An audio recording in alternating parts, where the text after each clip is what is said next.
Hi everyone, welcome to Pinkboard SD Arts. This is Zhao. This week I am painting a small bird standing on top of the blooming agave flowers, part of my ongoing San Diego series. Over time, my perception of beauty has shifted, and this painting reflects a little bit of that. I will also be talking more about color choices and what I've learned through experimenting. Let's get started. Normally, when starting a painting, I begin with a pencil sketch, then go over the lines with thinned out burnt umber to prevent the pencil marks from dissolving into the paint later on.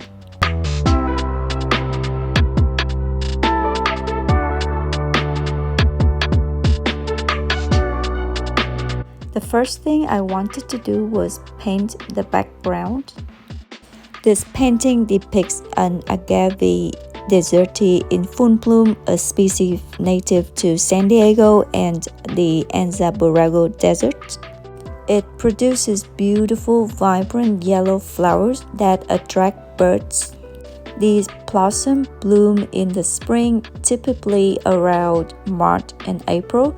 The plant grows quite tall, with its flower forming high atop its towering stalk.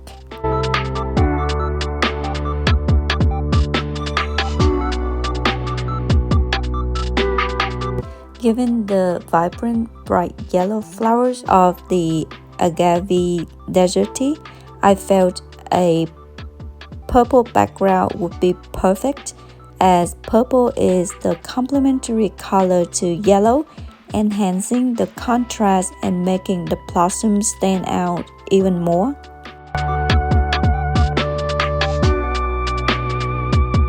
I then began with the very first layer, focusing on the agave deserti plant itself. I honestly find the first layer to be the hardest. Unless you have already done an underpainting, it can be more challenging for me since I don't use that approach. Putting down the first layer to eliminate the white canvas and begin defining the shapes can be quite difficult.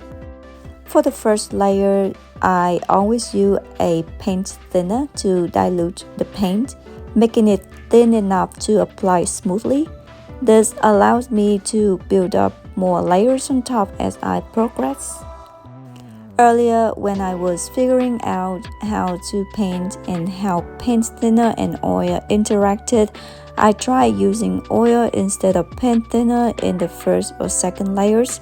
Once the layer dried and I wanted to add more on top, it became thick and difficult to layer, causing it to become bumpy and less smooth compared to paint thinner.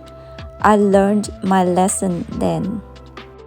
Now I know that even with the second layers, I can still use paint thinner mixed with a little oil. As long as the second layer has more oil than the first, it should work fine.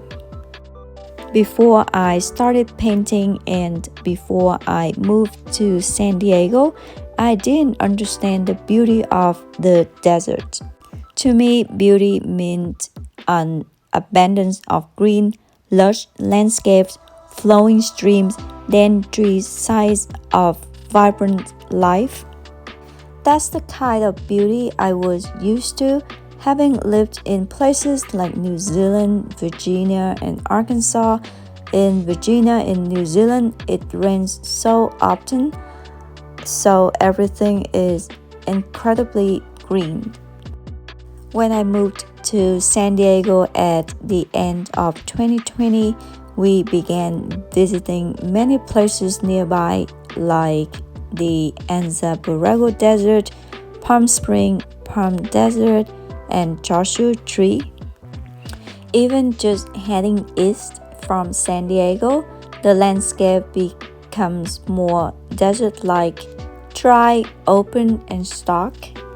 And the longer I've lived here, the more I've come to appreciate that kind of beauty. There was a moment when it really struck me. The desert has a beauty all its own. It may seem barren and dry, but there's so much life hidden within it. The beauty lies in its barrenness and stillness. The land is dry and open, yet somehow it feels peaceful and alive. The sun is intense, the sky is a deep, uninterrupted blue, and the ground is covered in dirt and scattered rocks. Instead of tall trees, you find smaller shrubs and tough, resilient plants adapted to thrive in these harsh conditions.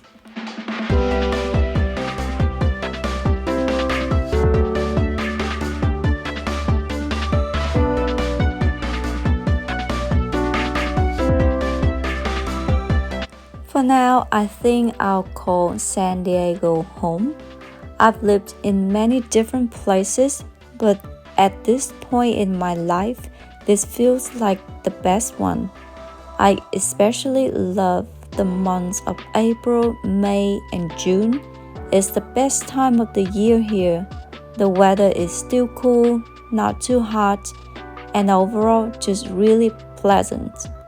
For me, it's probably the most enjoyable season. If you look through my paintings, you see that most of them are dedicated to San Diego landscapes and wildlife. Even my cat Hunter is from San Diego. That's how much I've come to appreciate and fall in love with this place.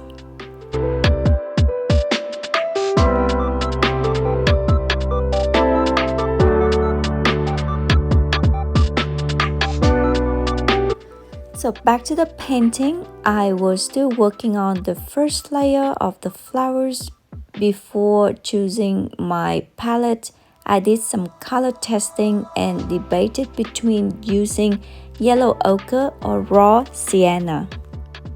I had used raw sienna in many of my desert paintings, but this piece was a little different.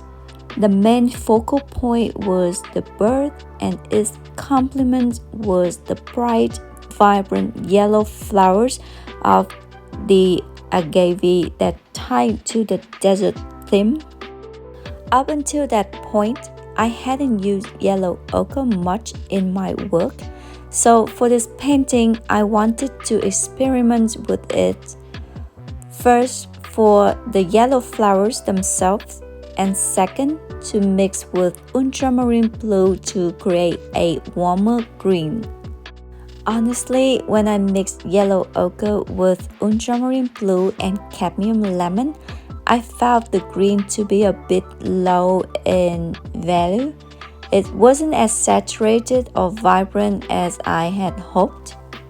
It lacked the brightness I was aiming for, though I think it still works fine for this painting.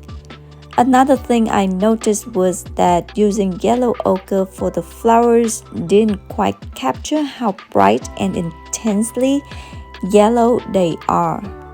To me, yellow ochre feels a bit too low-key for that purpose. I wish I had gone with raw sienna instead of yellow ochre.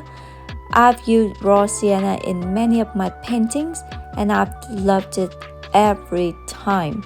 It's such a beautiful color and it feels like you just can't go wrong with it. Once the first layer dries, I find the second layer, especially when using oil, is generally easier to work with. It allowed me to either enhance what I laid out in the first layer or make simple corrections more smoothly.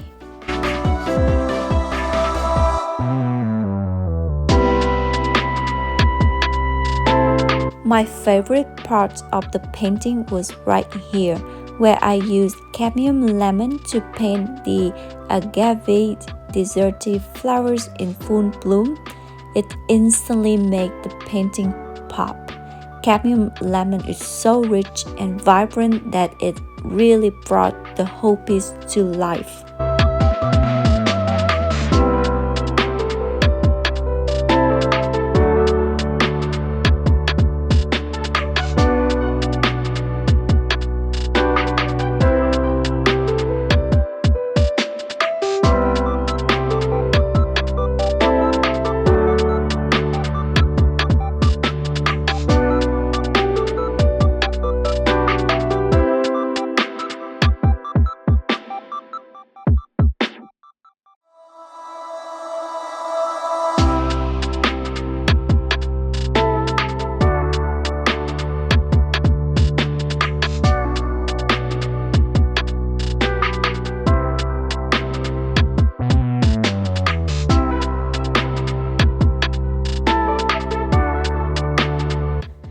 take a look at the finished painting.